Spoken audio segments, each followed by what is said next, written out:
Hey! Oui, alors.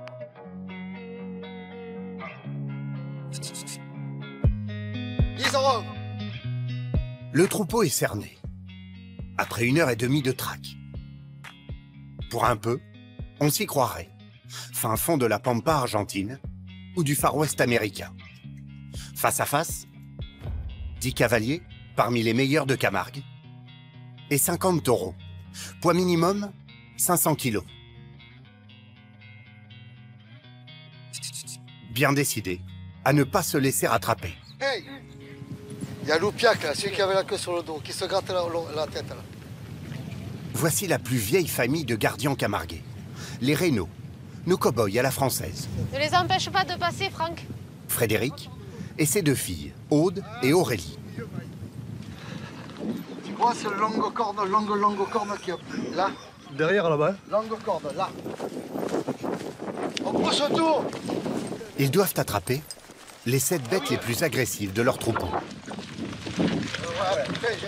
Dans quelques heures, l'honneur de la famille sera mis en jeu. Ces 7 taureaux, qu'ils ont élevés, vont participer à une tradition ancestrale. Les fameuses courses camarguaises. Philo! Ni mise à mort, ni blessure. Il s'agira d'attraper dans une arène un simple bout de tissu sur la tête de l'animal. Allez, Antonin, allez. Oh putain, Antonin, tu es chien. Le tout sans se faire encorner. Les taureaux ne meurent pas en piste chez nous. Le taureau, il est roi. Allez, c'est parti.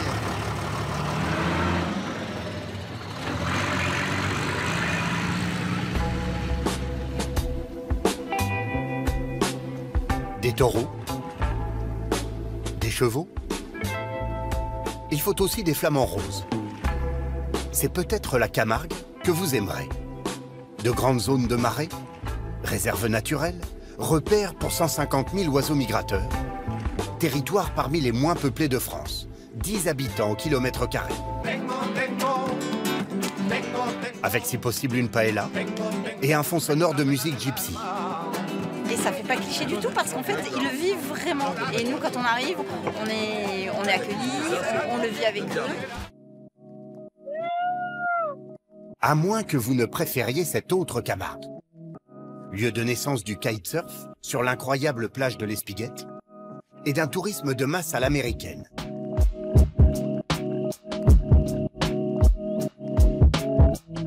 Marina aux airs de Petite Floride. Méga camping qui accueille plusieurs dizaines de milliers de touristes en été.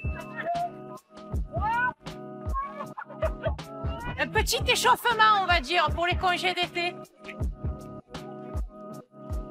Ne faites pas votre choix tout de suite. Venez.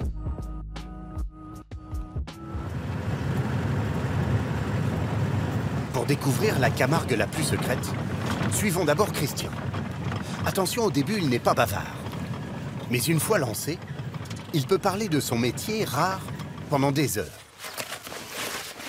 Voilà, c'est la bonne heure. Parfait. Ah, on est bien là. Pourquoi on est bien? Parce qu'il fait pas trop chaud. L'anguille, il faut pas la travailler quand il fait chaud. Et donc, plutôt on vient le matin, mieux c'est. Cet ancien maraîcher s'est reconverti il y a 24 ans dans l'un des métiers les plus traditionnels de la région. Pêcheur d'anguilles, avec une méthode ancestrale. Ce système-là, il est préhistorique. Le trabac.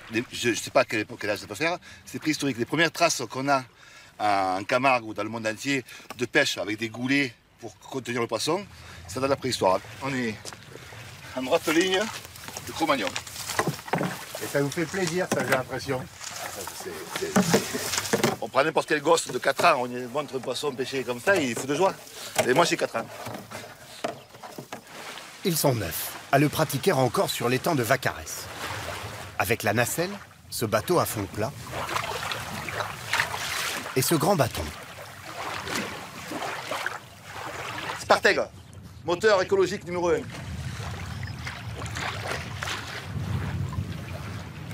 La pêche à l'anguille se pratique pied dans la vase. La veille, Christian a positionné son trabac.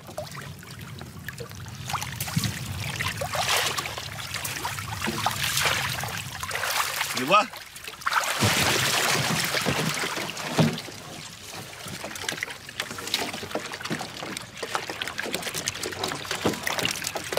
Crabe. Aïe, crabe. Voilà. Méduse, un petit loup. Geôle, crevettes diverses et variées. Et ça, c'est pour ça que j'adore cette pêche, parce que tu prends ce que tu as besoin. Tu remets à l'eau ce que tu n'as pas besoin. C'est parfait. Là, c'est une bonne pêche à vue de nez. Ah oui, c'est beau là. Hein. C'est comme ça, c'est pas mal. Là, c'est sur un filet, tu fais à peu près 15 kilos d'anguilles. Parfait, hein. Moi je signe. Hein. Christian gagne en moyenne 4 000 € par an avec ses anguilles. Pas de quoi vivre. Mais il est l'homme aux 100 métiers, tous dans la nature et en fonction des saisons. Gardien de maison dans un domaine privé, chasseur de canards, cueilleur de champignons. On n'est pas milliardaires, hein. Nous c'est pas nos ambitions, on veut vivre heureux. Voilà. Les types, la plupart des gars, tu leur montres tes revenus, ça, ils vont te dire mais tu travailles toi pour ça, mais c'est pas sérieux. Et oui, nous on travaille pour ça parce que le reste du salaire il est payé là. C'est pas une mytho, hein. C'est la vérité, c'est notre choix de vie. Voilà. On n'a pas la 4G, mais on a la caresse.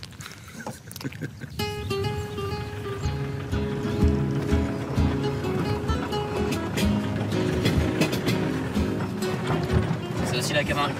Ah, c'est beau ça, hein. Elles sont là parce qu'il y a les arabies. Elles se mettent au courant d'air pour éviter les insectes. Les Français ne sont pas de gros mangeurs d'anguilles. Une grande partie de la pêche de Camargue part en Italie ou dans les pays de l'Est. Seuls quelques restaurateurs du coin connaissent la finesse de sa chair.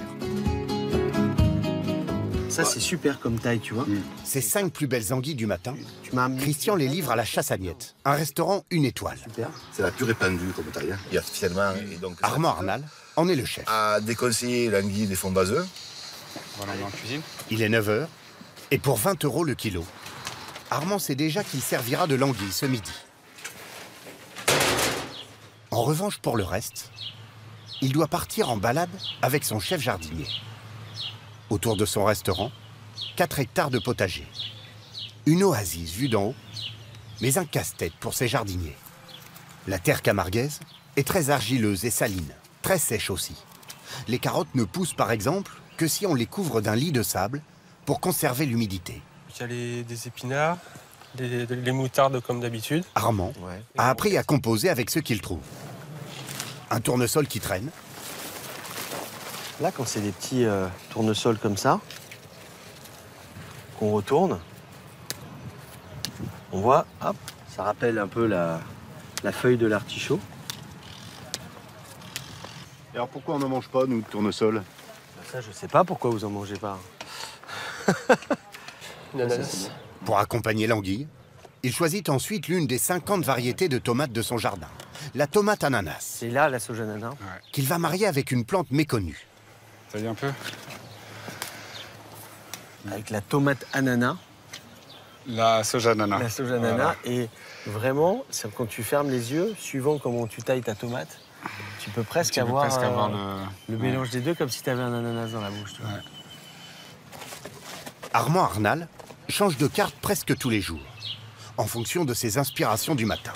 Ses équipes doivent suivre. L'atelier d'épeçage d'anguilles n'était par exemple pas prévu ce matin.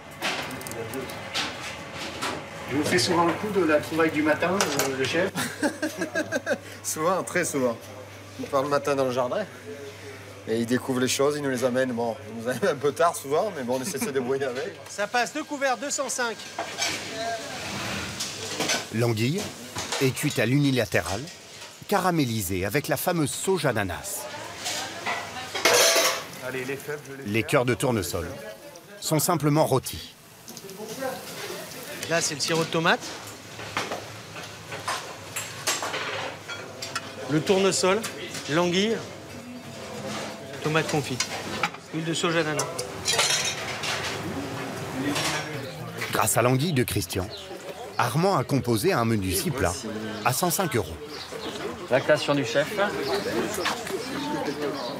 Voilà. On est en Camargue, on a de jolis produits. On va partir sur l'étang de Vaccarès. La dégustation. C'est joli, hein? Cœur de tournesol. L'anguille, magnifique. Tu peux manger la peau. Tu manges la peau, toi? Ah ouais, ouais. Et quand on le mange, on comprend que c'est pas très simple, hein, parce qu'il faut arriver à tout équilibrer là. Non, c'est... Ça paraît simple à mon avis, mais si on essaye de le faire chez soi, ça va être un peu plus compliqué. Cette Camargue du terroir, ce n'est pas ce que tous viennent chercher ici. À la même heure, à 30 km de là, camping de l'Espiguette. 400 bungalows, 10 000 touristes chaque été. Le plus grand camping d'Europe. C'est la Camargue de la famille Belanca. Merci, merci. Ils sont salariés en usine ou en boulangerie. Et chaque week-end, d'avril à septembre, les 3 générations se retrouvent dans le mobil-home familial.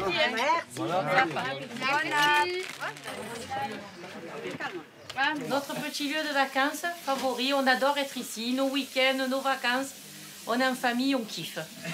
Alors là, vous avez la chambre des 2 plus petits, Lola et Mathis. 7 adultes, 4 enfants, 50 mètres carrés. Leur petit coin. Donc vous voyez la cuisine avec le coin salon où on ouvre et ça fait les lits pour les grandes.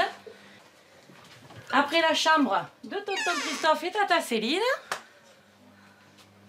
Après vous avez la chambre de papé et mamé. On a laissé le lit confortable pour les grands-parents quand même. Et après dans la terrasse... Delphine et son mari se sont arrangés leur coin directement sur la On terrasse. aime bien être ensemble. Un simple rideau fait office de cloison. Petit coin dressing. Et le lit de papa et maman. Et il y a Mathissou qui squatte le lit des parents. Et je vois là, il y a tout le confort. Ah oui, ah, mais on est équipé, machine à laver, lave-vaisselle, c'est les vacances pour les femmes aussi quand même. Hein. Et vous pourriez pas avoir une maison? Non, pas une maison. Ouais. Là, on se lève, on déjeune dehors, les petits jouent au boule. Enfin, non, une maison, c'est pas pareil. Tu es enfermé, enfin, non, c'est pas la même vie. Ça ressemble au camping sans être avec tout le confort. Un confort accessible, 300 € par mois, et un choix de vie. Les Belanca sortent très rarement du camping. Après le repas, les hommes partent sur le terrain de pétanque. Ils y resteront au moins 4 heures.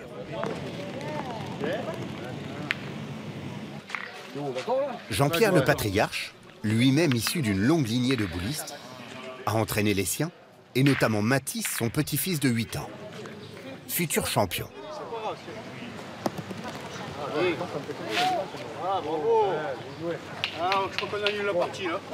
L'apprentissage se fait à la dure. Jean-Pierre est sans pitié.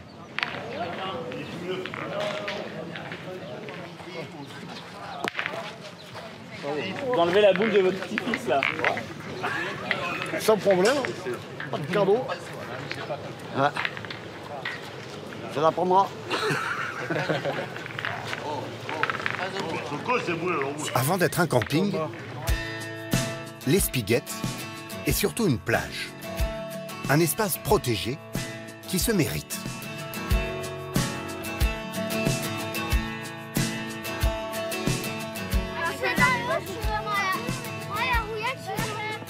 Presque 1 kilomètre de sable pour aller du mobil-home des Belanca à la mer.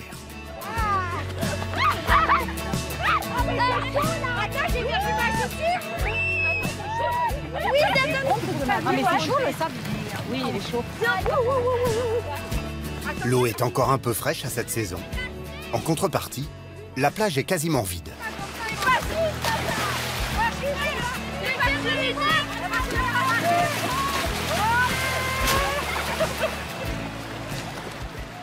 Un petit échauffement, on va dire, pour les congés d'été. C'est quand? C'est quand? Pour moi, c'est le 31 juillet. Et pour ma belle-sœur qui a fait son joli plongeon, c'est pour mi-juillet, elle. La famille passera juillet et août ici, à l'Espiguette. Et avec un peu de chance, elle croisera les meilleurs spécialistes du kitesurf en France. La Camargue est le berceau de la discipline. Ce jour-là, un champion du monde, Seb Gara, est l'un des meilleurs espoirs français. Marius Sanchez, 17 ans, s'entraîne au Big Air.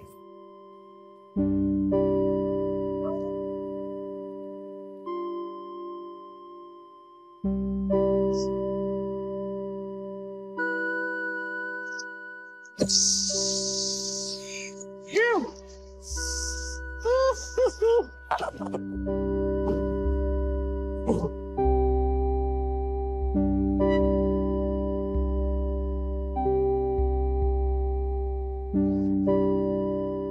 tourisme côté mer. Et pas si loin. Côté terre. Avec une nouvelle tendance, les séjours haut de gamme. Ici, un domaine privé et ses terres à perte de vue. C'est la propriété d'un richissime homme d'affaires qui a fait fortune dans les couches pour enfants.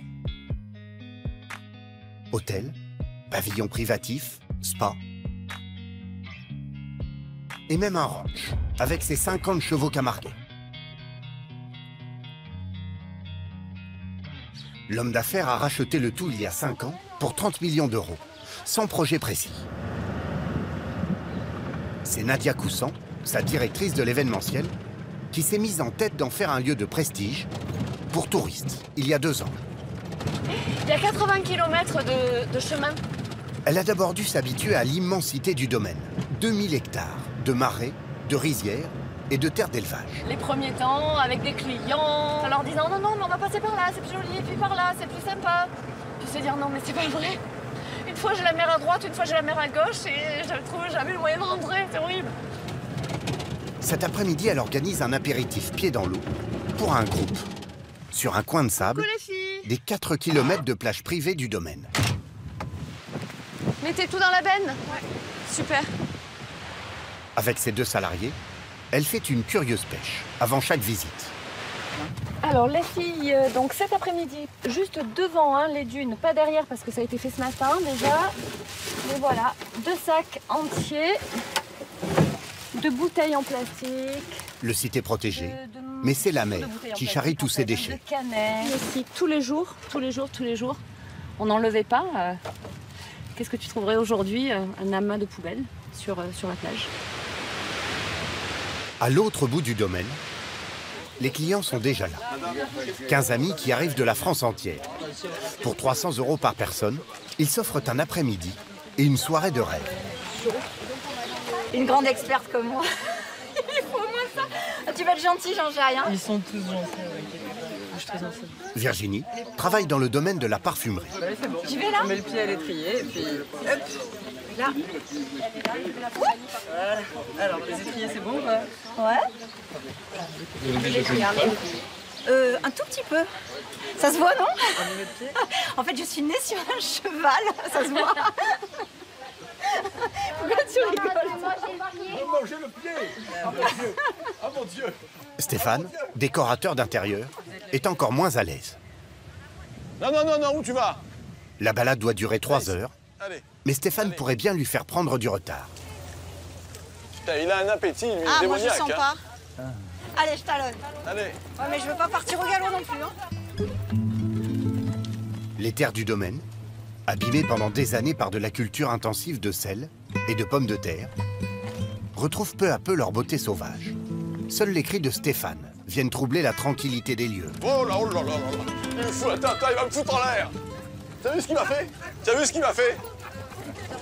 C'est bien, mon petit. À un moment, là, on a traversé des marées, il y avait l'eau, le ciel, la lumière, tout vibrait en même temps, c'était magnifique. Au bout du bout, il y a la plage des 4 Maries.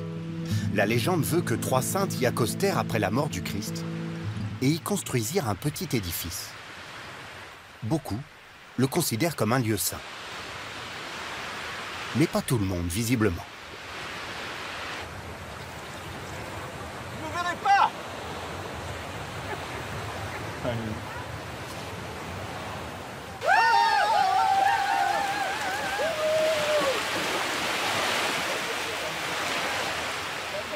Virginie, vous vous baignez pas, vous? Non, il y a les fous et il y a les autres. Des événements sur mesure comme celui-là, Nadia en organise 40 par an. Chine à la Camargue. Allez, tout le monde. Venez. Honoré. Mais ce soir, elle a réussi un joli coup pour son groupe d'invités.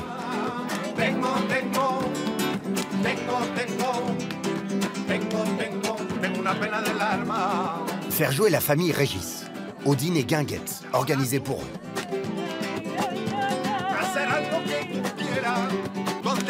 Les Régis sont parmi les meilleurs musiciens gypsies du monde.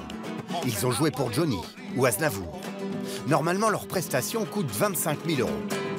Mais ce soir-là, elle est offerte. Par amitié pour Nadia. Paella, balade à cheval, musique gitane. Ça y est, Julie. Des ingrédients un peu clichés qui semblent convenir à Virginie. C'est super, hein? Vous avez vu le geste de la main, là, comme ça, là. Mais elles m'ont bien appris. Compliqué. Attends, c'est délicieux. J'ai une tuerie. Non, c'est magnifique. En fait, c'est pas un cliché la Camargue, c'est juste une accumulation de plein de choses magiques.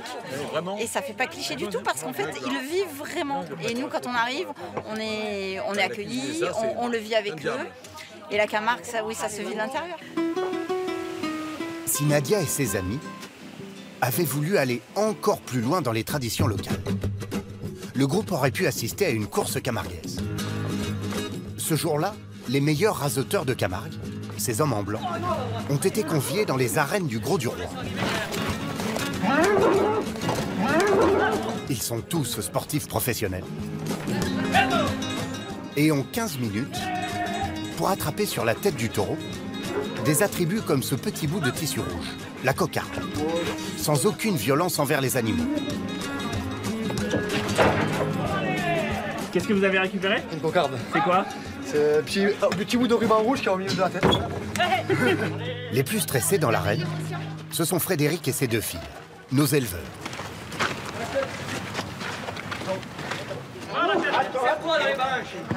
C'est une répétition générale. Les taureaux, ils foncent pas sur le rouge.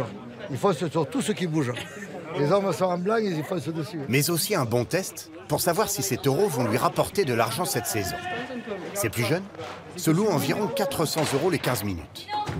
Ces stars, ceux qui parviennent à repousser les raseteurs, jusqu'à 4 000 € le quart d'heure. Aude et Aurélie gèrent leurs 7 bêtes. Elles ont repris une partie de l'affaire familiale il y a 4 ans. Les premières femmes manadières de Camargue. Une révolution dans ce milieu très machiste. Il y a 2 taureaux. C'est lui arrivé qu'on arrive dans des taurils comme ça pour attacher les taureaux et qu'un homme arrive en nous prenant la corde des mains en disant tu n'y arriveras pas, je vais le faire. Enfin, voilà. C'est un peu vexant, mais bon. Comment on se blinde face à ça? Comment on se blinde? Heureusement qu'on a une famille qui nous soutient beaucoup. Notre père est tout le temps là, il nous met tout le temps en avant pour qu'on le fasse nous. Du coup, ça nous a permis de faire nos preuves et maintenant, ça va mieux. Le premier taureau ne se laisse pas faire. Parti! Voilà, bien, écarte pas. Allez! Hey! Hey! Aucun raseteur ne réussit à attraper sa cocarde. Je l'ai vu me partir, j'ai dit maman. C'est bien, c'est bien. Moi, je ne mets pas la tête, vous laissez les casser.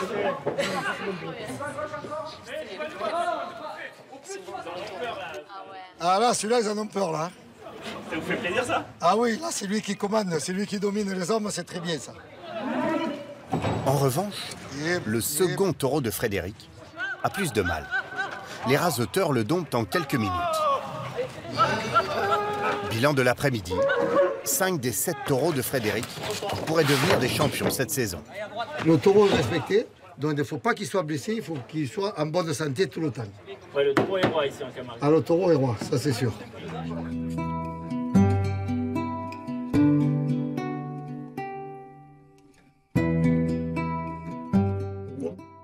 Chez les Reynaud, le taureau est même bien plus qu'un roi. C'est un membre de la famille. Les plus valeureux disposent même de leur sépulture dans le jardin familial, enterrés face à la mer. Le régisseur, il a sa tombe là avec l'évêque. Et là, on pourra mettre Ratis juste à son côté. Comme ça, ce seront tous les 3 ensemble là. Les 3 vedettes. Le taureau régisseur a été biais d'or le titre suprême, le meilleur taureau des 180 élevages de Camargue. Il a fait la réputation des rénaux, notamment du papa de Frédéric, Marcel, 93 ans. Vous savez, quand on partait avec le camion, il y avait un régisseur dedans, et bien on n'avait pas de soucis, on n'avait pas le trac, parce qu'on savait que c'était bon. On ne se souvient pas d'avoir vu un régisseur mauvais. C'est des bêtes qu'on vénère, c'est des taureaux qu'on soigne toute notre vie. Nous, c'est comme nos enfants. Nos taureaux, c'est nos enfants, c'est notre famille. On ne passe pas un jour sans aller voir les taureaux. Mais tous les taureaux, même ceux des rénaux, n'ont pas la chance de ratis ou de régisseur.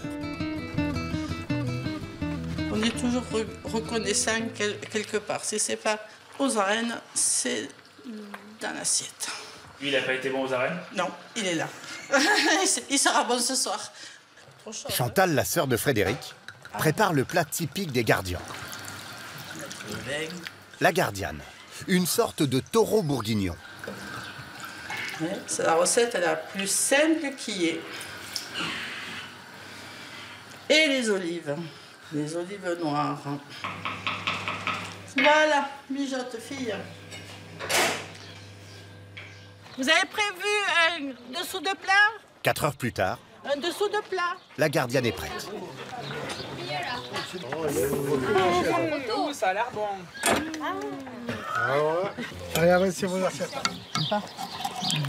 Vous avez l'air impatient, Frédéric, un peu là. Eh bien oui, j'ai envie de goûter ça, mais je ne le sers pas parce que sinon, tout va être par terre. Vous savez la faire, vous, la gardienne? Non, je sais pas la faire. Hop là. Ça doit Je sais passer. faire d'autres choses dans la manade, mais ça, je sais pas le faire. Pas trop. Merci.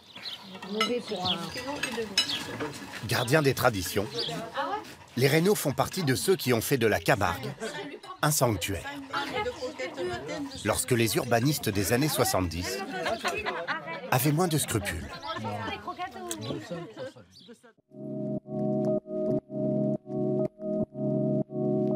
C'est ainsi qu'après la Grande Motte, juste à côté, l'architecte Jean Balladur a eu l'idée d'installer à Port-Camargue un Miami à la française. La marina était née. Une verrue inesthétique pour les uns. Un mode de vie pour d'autres.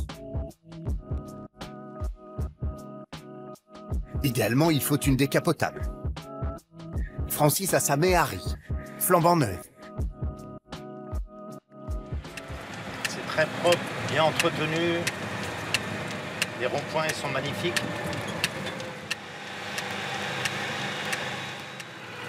Le concept, le même pour tout le monde. Un parking pour la voiture. Et voilà, on est arrivé. Derrière, un appartement. Ouais, c'était sympa ce petit tour, hein? Ouais.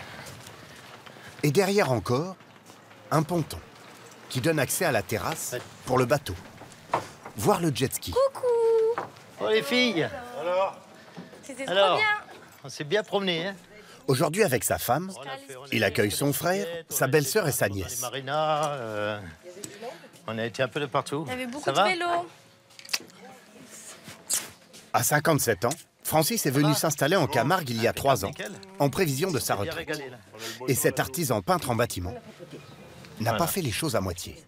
Sa marina est estimée à 1 500 000 €. Donc là, c'est le petit coin cuisine. Le petit? Ouais, enfin, le petit coin cuisine, voilà. Donc mon épouse fait pas mal à manger, donc elle a besoin de toute cette place. Voilà. Ici, donc à l'époque, c'était une chambre et on l'a transformée en salle de sport. Voilà. Autre rareté sur la marina, On l'a mis 2-3. Franck a acheté l'appartement du dessus pour faire un duplex. 2 chambres supplémentaires. Et là, on a donc la chambre parentale avec une belle vue donc sous le port. Il fallait que ça donne sur l'eau. Il fallait que ça donne sur l'eau parce que sur l'eau, on est à côté, on entend les bateaux quand ça claque un peu quand il y a du vent, les mâts, c'est vraiment magnifique. Donc c'est quand même grand luxe. Voilà, si vous voulez. Il faut Ouais. combien d'années pour s'offrir ça? Combien d'années de travail? Il faut 30-35 ans hein, de travail déjà pour s'offrir ça. Donc après, on a commencé tout petit avec juste un appartement. Après, on l'a vendu, on a racheté une marina un peu plus grande. Et puis, on l'a vendu aussi. Et puis après, on a racheté celle-ci parce que bon, voilà, c'est ce qu'on fait tous. On achète petit, puis on a grandi au fur et à mesure, quoi. Hein. Francis pourra également à terme aménager un 3e étage sur cette terrasse. Voilà, là, on est sur le plateau haut. Donc on a une super vue. Mais le vrai luxe dans une marina, c'est ce simple pas pour accéder à son bateau. En 1 minute, toute sa famille est embarquée dans son 8 mètres de 300 chevaux, acheté d'occasion.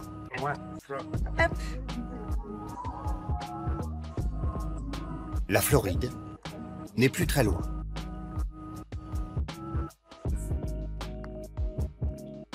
À droite, des yachts qui dépassent parfois 20 mètres. À gauche, des successions de marinas différentes. La destination, le golfe d'Aigues-Mortes, pour une simple balade.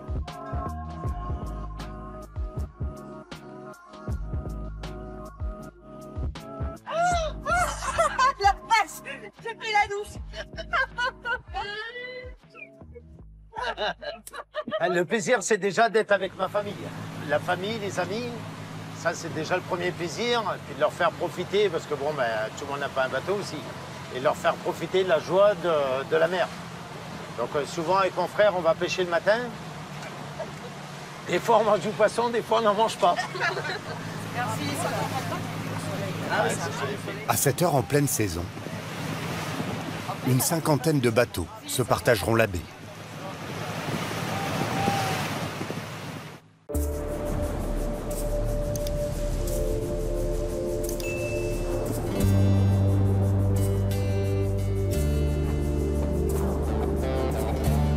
Il est un pays où les hommes et les chevaux cohabitent avec les taureaux, en parfaite harmonie.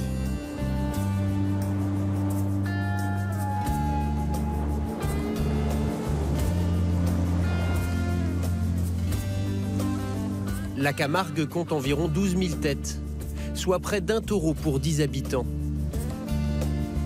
Élevé en semi-liberté, il s'invite jusqu'au cœur des villes. Partenaire de jeu idéal pour les hommes les plus courageux, qui affrontent le taureau dans les arènes, sans aucune mise à mort. Ce sont les courses camarguaises.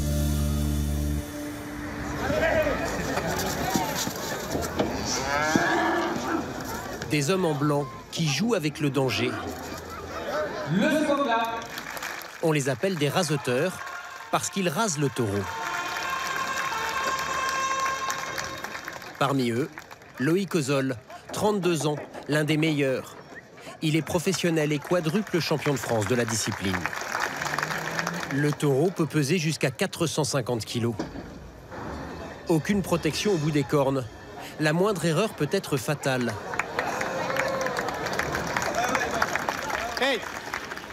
À l'aide d'un petit crochet, Loïc va tenter d'attraper les bouts de tissu et de ficelle fixés sur les cornes de l'animal.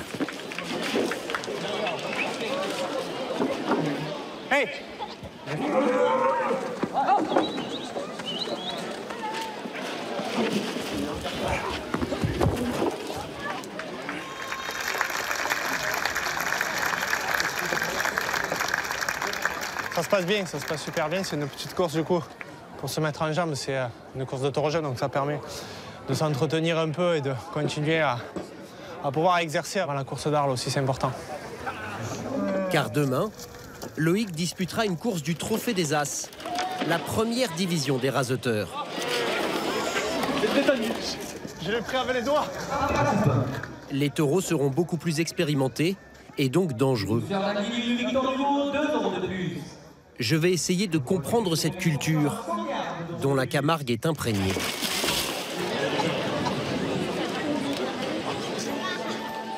C'est pareil qu'une fille, hein. Faut pas se manquer. Pour cela, je vais moi-même descendre dans l'arène. L'idéal, c'est que tu puisses partir, arriver à toucher la tête, et après, de toute manière, on va se positionner. Entre les cornes. Voilà, le mieux, c'est que tu arrives vraiment à poser ta main, ce qu'on appelle sur le frontal, donc c'est vraiment entre les deux cornes, que tu arrives à la toucher, et ensuite que tu sautes. Ne cherche pas à aller loin, parce qu'au plus tu vas aller en ligne droite, et au plus la vache va aller vite. L'idéal, c'est que tu partes de près, que tu essayes de lui tourner autour. Tu vois ce que je veux dire? Ouais. Non, mais je pourrais essayer de faire croire que je suis un type hyper courageux, mais... Ok. Eh ben, je suis pas prêt, mais il faut y aller. Face à moi, pas de taureau, mais une vachette d'une centaine de kilos. Je suis pas rassuré du tout, là. L'extrémité de ses cornes est protégée. Allez, là tu peux. Tu peux y aller, là? Allez, serre-toi là. Oh putain. Derrière. Super, replace-toi. Reviens. Je reviens. Voilà où tu es. Voilà, placez-vous à gauche. Allez, viens juste là derrière moi. Allez. Et comme ça, là, en allant là. Allez, c'est parti. Super.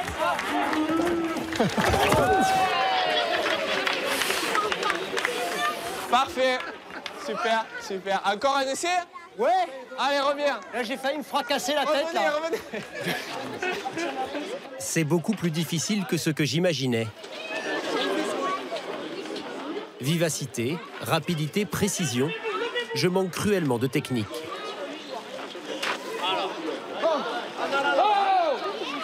Voilà, super. Allez, mets ta main, regarde. Voilà, super. J'ai touché la tête, là.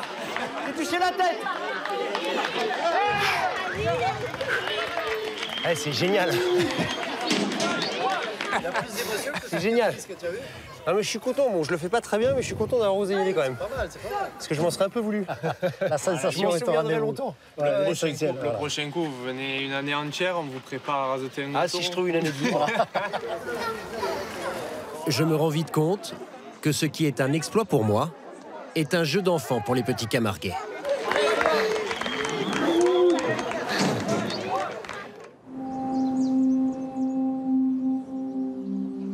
C'est le jour J. Dans quelques heures, les meilleurs raseteurs vont s'affronter dans les arènes d'Arles. Mais avant, il faut sélectionner les taureaux. Ça, c'est votre véhicule de travail, en fait. Oui. C'est-à-dire que vous êtes tous les jours... On ne peut pas approcher les taureaux à pied. Les taureaux s'approchent à cheval, se séparent à cheval, et c'est à cheval qu'on les conduit dans l'enclos de tri, dans le tauril, et puis après dans le camion pour les amener aux arènes. Pierre Cuillier est manadier. C'est Topaz, celui-là. Propriétaire d'une manade, un troupeau de taureaux camarguais. Un patrimoine qui se transmet de génération en génération. Valentine, 11 ans, la nièce de Pierre, compte bien perpétuer cette tradition. La manade, je serai toujours là, voilà. Après, j'aimerais bien aussi avoir mon métier à côté, mais garder la manade avec mes cousins, mes oncles, mes tantes, et tout le monde. Si on vous enlève les chevaux et les taureaux, qu'est-ce qui se passe demain? Je pleure. Allez, c'est parti. La famille Cuillier ne vit pas de sa manade. Pierre, ses deux frères et sa sœur ont tous un métier à côté.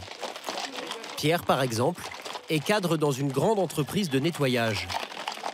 Mais ils ont toujours voulu conserver leurs 70 taureaux, uniquement destinés aux courses camarguaises. Qu'est-ce qu'on va chercher dans la sélection chez les animaux? C'est les plus combatifs possibles, hein, les plus féroces, ceux qui auront le mental le plus approprié. Les guerriers. Pour affronter l'homme pendant longtemps. Parce que la carrière d'un taureau, elle démarre à 4 ans et elle s'arrête pour les meilleurs à 14 ou 15 ans.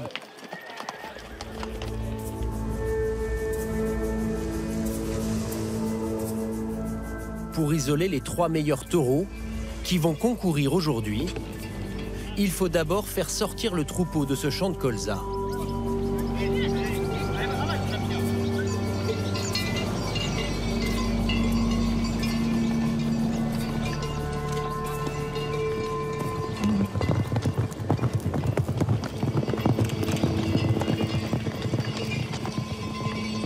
Une fois les bovins regroupés, Vincent, le frère de Pierre, se charge du tri, seul face au troupeau.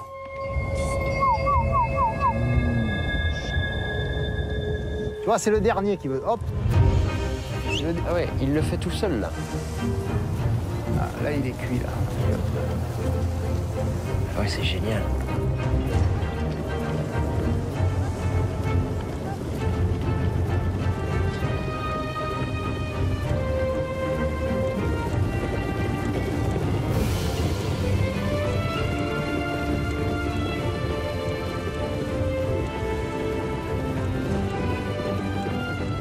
Il va répéter 3 fois l'exercice.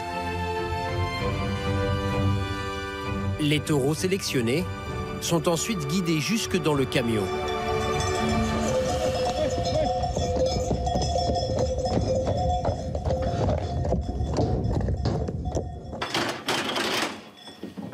Pour Vincent, notaire et cavalier hors pair, c'est mission accomplie.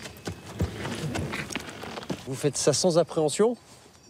Vous dire que je n'ai pas peur des taureaux, ce serait vous mentir. Il y a toujours un petit peu d'appréhension, ou en tout cas, il faut être respectueux des taureaux et savoir qu'ils sont beaucoup plus forts que nous.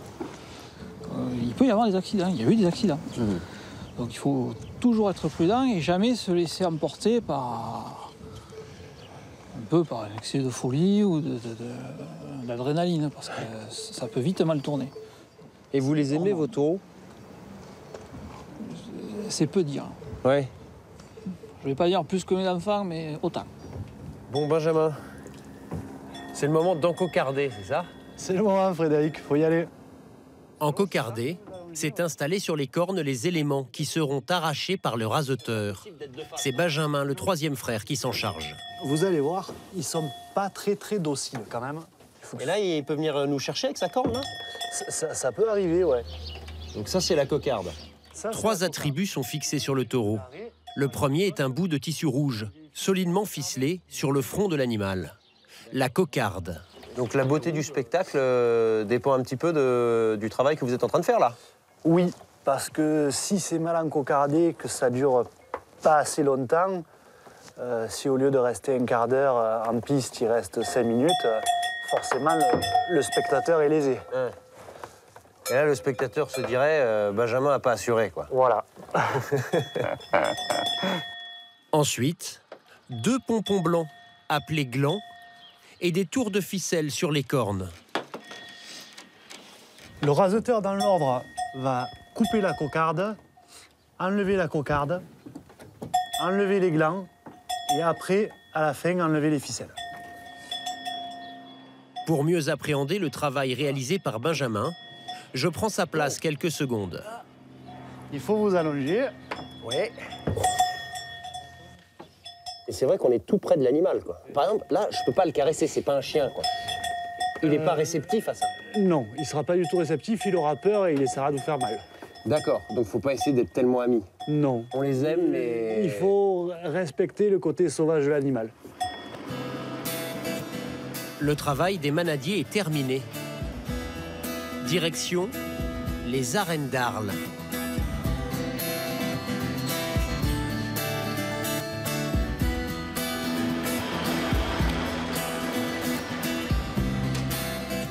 Dans les sous-sols, nous retrouvons Loïc, le quadruple champion de France. Une quinzaine de raseteurs vont s'affronter aujourd'hui. Oh, Loïc, pour ta valeur. Oh, Les meilleurs de la discipline. Certains portent les stigmates des coups de corne. C'est le cas de Youssef, 23 ans. Moi, j'en ai pris un peu des gros de coups de corne, donc voilà, j'ai pas eu de chance. Et en sautant, j'ai manqué le marchepied, et le taureau m'a traversé la jambe. Après, il m'a ramené avec lui, voilà. C'était en 2013.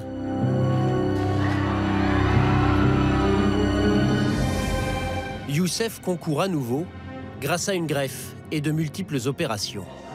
Et vous vous êtes dit, je vais continuer? Moi, je voulais pas rester sur une défaite, donc après, voilà, je voulais revenir et rajouter. C'est là qu'on voit si le type il est fait pour ça ou pas. Loïc se concentre dans les couloirs des arènes. Au même endroit, il y a presque 2000 ans, d'autres s'échauffaient comme lui. Ouais, c'est un endroit un peu particulier, ça rappelle vraiment ce que devaient faire à l'époque les gladiateurs. Hein. On va combattre un taureau et puis combattre les rasoteurs aussi, puisqu'on est tous chacun pour ça. Donc ouais, dans l'état d'esprit, ça ressemble un peu à ça quand même. Veuillez accueillir, s'il vous plaît, Sa Majesté la Reine d'Arles, Mandy Graillon. Avant le combat, le folklore. Arlésiennes et manadiers défilent sous les yeux de 4000 spectateurs, essentiellement des connaisseurs.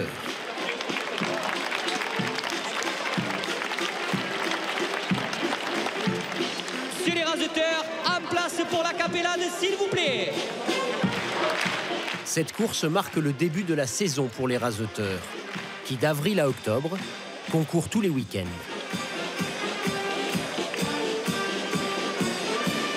Le premier taureau est lâché. La feria du pain, 2 € de plus. Désormais, c'est chacun pour soi. Attends, les opticiens Arles-Fourchon, 2 € de plus. La brasserie de Vauxhall, le rendez-vous des Chaque cocarde, chaque gland arraché rapporte de l'argent.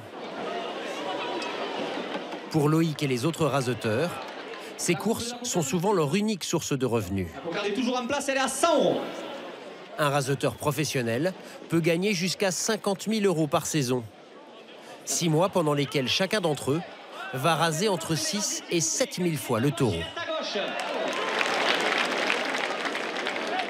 90 € au second gland. Loïc arrache rapidement un gland. Le second gland à 90 € pour le raseteur Louis Cozol. Mais quelques minutes plus tard,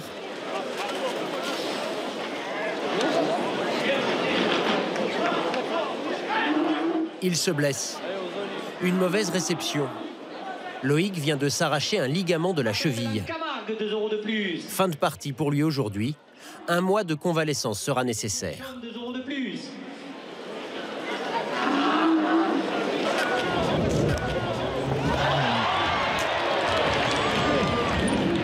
Le danger est dans l'arène, mais pas seulement. Le taureau saute régulièrement les barrières pour arriver en contre-piste. C'est là que beaucoup d'accidents se produisent. 2 € de plus. La feria d'Arles porte la première ficelle à 600 €. Cette fois, ce sont les pattes arrière de l'animal qui percutent la tête d'un raseteur. Didier, ça va? Il s'en sortira avec quelques points de suture. L'année dernière, à Saint-Rémy-de-Provence, un raseteur de 19 ans a trouvé la mort. Puis vient le clou du spectacle. Le taureau qui entre en piste a pour nom Mignon. Mignon n'est pas un tendre. Dangereux, agile, difficile à raseter, ce taureau est une star dans la région. Le champion de la famille Cuillier. Bon là, Benjamin, c'est le Biou d'Or. C'est votre taureau.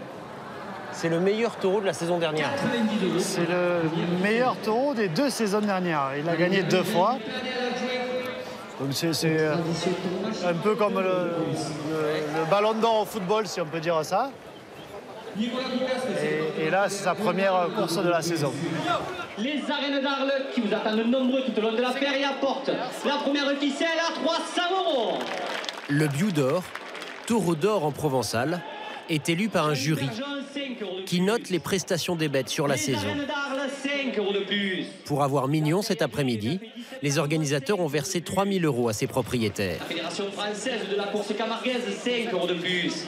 On est à la fois anxieux, parce qu'on a peur qu'il se passe mal, on veut que tout se passe bien.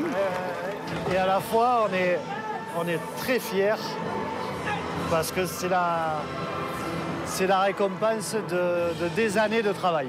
Qu'est-ce qui se passe là s'il arrive là? Il faut faire quoi? C'est quoi la technique pour pas se faire encorner? Alors, le principe de base, c'est de jamais lâcher la barrière pour pouvoir passer d'un côté ou de l'autre et de pas trop se montrer pour pas qu'ils viennent nous taper dessus. Donc on se baisse un petit peu et normalement tout va bien. Nous, on va dans l'arène. Et si nous saute, nous on saute dans l'arène. D'accord, ok. En essayant d'être rapide. Et là il arrive. Et là, il arrive.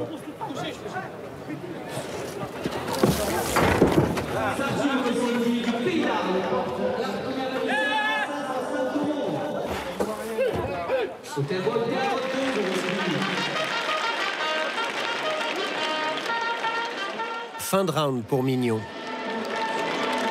Pour tenter d'être une 3e fois Biou d'or, il participera à 8 courses comme celle-ci jusqu'au mois d'octobre.